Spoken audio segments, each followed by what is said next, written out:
I don't think, for you could call it a preteen, and then through teenage years. Throughout high school, I did a lot of modeling. I traveled a lot, did a lot of fashion shows, a lot of magazines and all that. And just being that young, you know, you guys are at a cool age because you're getting a good feel for the world. You're getting really smart. You're able to, like, be responsible for yourself, drive cars.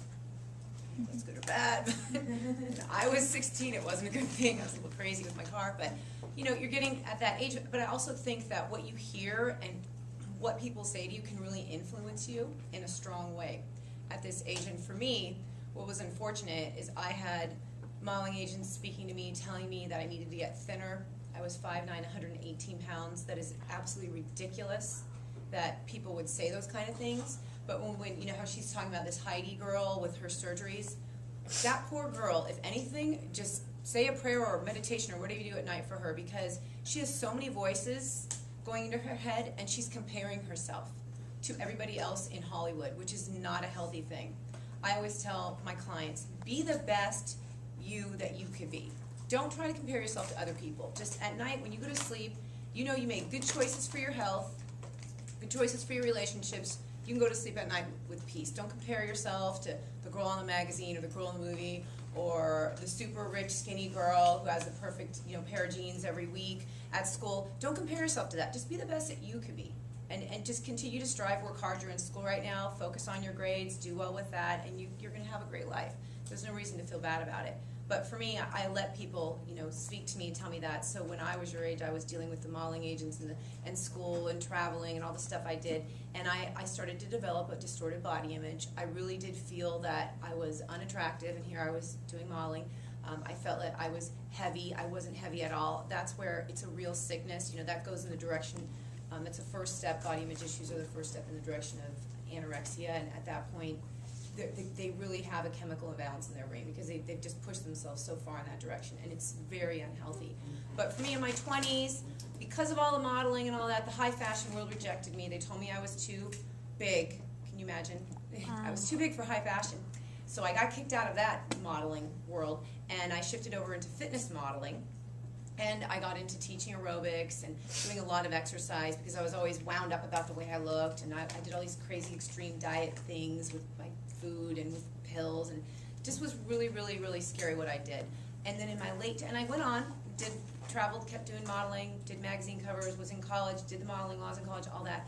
But in my late 20s, there was a death in my family.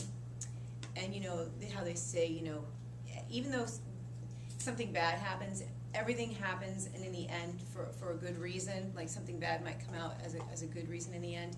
And it was definitely bad, and I dealt with my anger and my depression with food. And I said, forget modeling, I don't care anymore. I don't care about all those people, all that stupidness. What matters most is my family.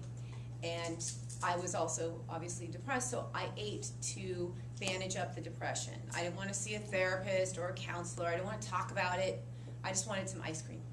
And so that's what I did. And that made me feel good for that moment. And so when I have clients in my office and they're like, listen, I had a binge, I'm like, you know what? Tell me why you had it. You know, I want to know what's going on emotionally. And then I just tell them, look, I understand, I've been there. It's sometimes you just need to do that. Just get through it and then try to be better the next day and work on, you know, getting over whatever that pain is that you're trying to manage. But at the same time, face your reality that, hey, I wanted to eat instead of feel my pain.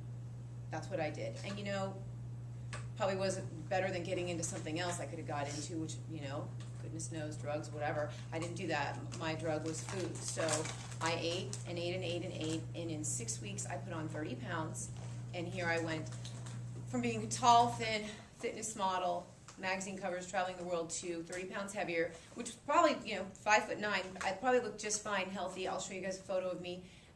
But the thing is a woman or a man can gain 10 pounds and feel just as emotionally upset as if somebody gains 100 pounds. It really, I know some people might go, well, no, you know, gaining 100 pounds is way worse than gaining 10. Or the thing is it really doesn't matter if you gain weight or not. It matters how you feel inside your heart and how you feel about yourself. So what I care about when I have clients is like, listen, I don't care how thin you are, I don't care how heavy you are, I care about how you feel inside. Because that's the only place we can work from, is where you're feeling, what you're feeling inside about yourself. And that's really, really important. I mean, you know,